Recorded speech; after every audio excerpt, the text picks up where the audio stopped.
Welcome to Sex Ed with DB. I'm your host, Danielle Bezalel. Let's get into it.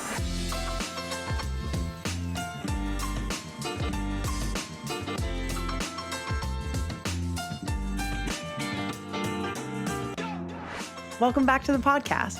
If you love and support the work that we do, join my crew on Patreon to win amazing prizes like our adorable merch, exclusive behind-the-scenes content, private sessions with yours truly, and incredible sex toys. Go to patreon.com/sexedwithdb to join my crew. Get discounts at all of my favorite brands at sexedwithdb.com. And follow us on Instagram at sexedwithdbpodcast and on TikTok at sexedwithdb. If you want to partner with us, email us at sexedwithdb@gmail.com.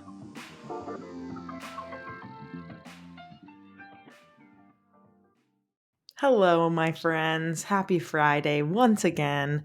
I hope you had a stellar week and you are going to have a wonderful weekend and you're going to have all the sex or none of the sex and all the cuddling and none of the cuddling and all the food, or just do whatever the fuck that you want to do. Whatever a good weekend looks like for you, go do that. We're talking about the state of sex ed in the US today, and this is all from the Guttmacher Institute. If you haven't heard of them, their tagline is "Good reproductive health policy starts with credible research," which I fucking love. It's very nerdy, but I'm into it. And we're really going to be learning about like what the current state of sex ed in the US is like today. I have stats for you as of February 1st, 2023 in regards to state laws and policies in place. And before we even get into like the highlights of what we're going to go over, I want to give a little bit of background that Guttmacher has on their website around sex and HIV education specifically in the US. So here goes. Beginning in the 1970s, concerns over adolescent pregnancy and later HIV/AIDS galvanized widespread public support for sex education in schools. Most states currently have a policy requiring HIV education, usually in conjunction with broader sex education. Meanwhile, as debate over the relative merits of abstinence only until marriage, messages versus more comprehensive approaches has intensified, states have enacted a number of specific content requirements.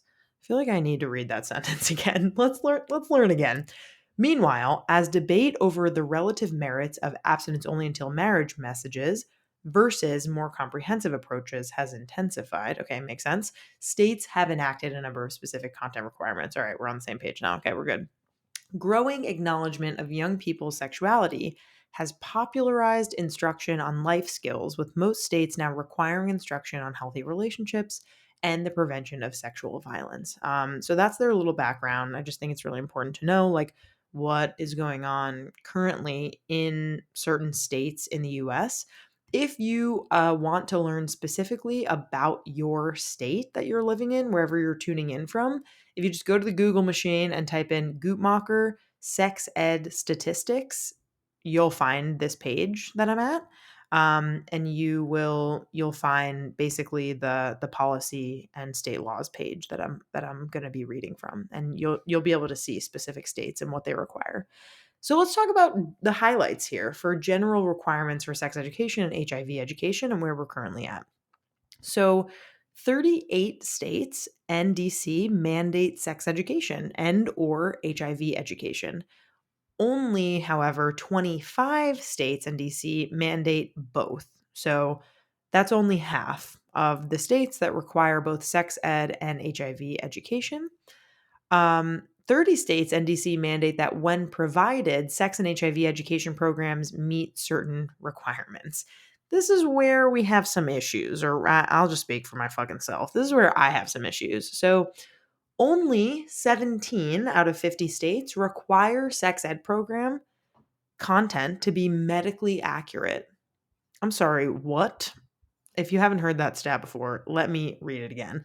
Only 17 US states require sex ed program content to be medically accurate. That means that 33 states, fast math, thank you very much, basically they don't require that. So I guess their teachers can just like say lies, ? And that there's like maybe no consequences for that if it's not required to be medically accurate.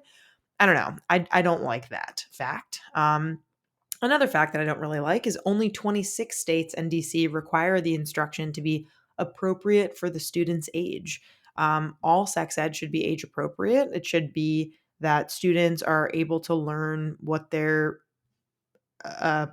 able to learn at the right time. It's pretty simple. I don't really know how else to say it, but that definitely should be a higher number. 10 states require the program to provide instruction that is appropriate for a student's cultural background and that is not biased against any race, sex, or ethnicity. Uh, Again, that number should definitely be higher. And only 4 states prohibit the program from promoting religion. Big yikes that a majority of US states don't prohibit sex ed content to promote religion.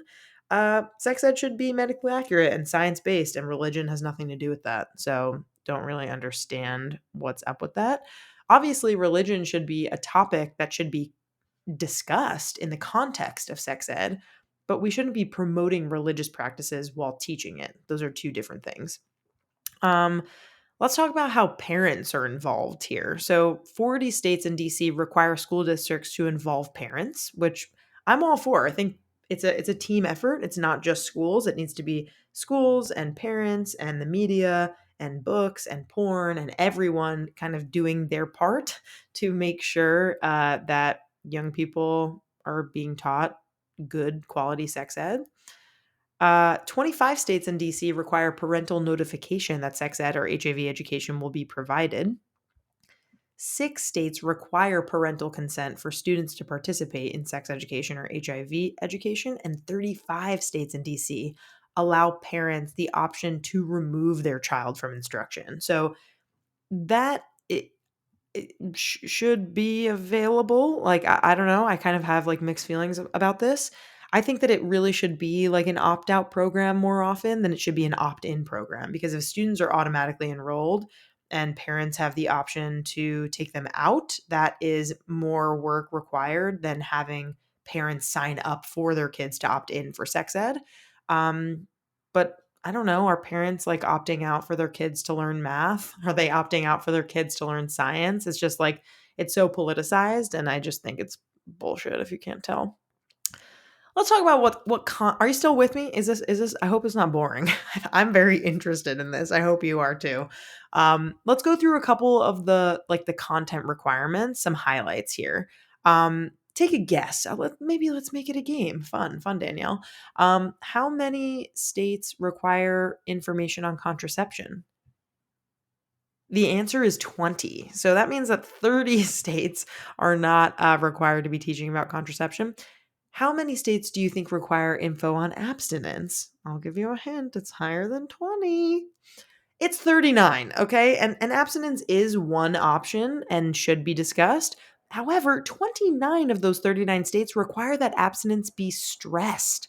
What? Almost 30 states are saying like you should abstain, like that is you're stressing the option of abstinence. Not great. 19 states require instruction on the importance of engaging in sexual activity only within a marriage. Okay, that's unrealistic. And 13 states in DC require either an inclusive or discriminatory view of sexual orientation. That stat doesn't really make sense to me. Okay, they're breaking it down. 10 states out of those 13 require inclusive content with regard to sexual orientation, and 3 states require only negative information to be provided on homosexuality and or positive emphasis on heterosexuality. Okay, that's not good. Don't like that one. When it comes to HIV education, 19 states require inclusion of information on condoms or contraception, which is good. That's good. And life skills. This is the last section here, so stay with me. In terms of life skills requirements for sexual consent, relationships, and prevention of dating and sexual violence, this is actually pretty good. 35 states in DC require provision of information about skills for healthy romantic and sexual relationships. Pretty good, trending upward. And 40 states in DC require prevention of teen dating violence and sexual violence to be covered. So that is very good. Obviously, the fact that we're not covering pleasure, or we're not required to cover pleasure, is problematic, but I think this is kind of like the bare minimum here of what should be covered. Once again, if you Google Guttmacher sex ed in the US statistics or something like that, this website will pop up. And you can look at your specific state and it tells you exactly what is offered and what is mandated. Um, Point being, I hope if you gained anything from this bonus episode, it's that sex ed generally is not very good for many, many people. And it's really, really important that we continue advocating, whether that be in our local districts, in our states, policy, advocacy groups, like whatever you find, like find your local school district and just like do some inquiring, see what they're doing in their school and what their sex ed policies are like. And if you're not happy with them, challenge them. Try to get a group together to talk about this, because it's really, really important. It starts at the local level, and we really need to be figuring out what's going on near us before we do this like global or even national effort, right? So really important. I hope that you gain some info here, and that you're just as nerdy as I am and that you really like stats like this. But thank you so much for listening. I hope you're having a wonderful, wonderful day. And I'll see you next week. Bye bye.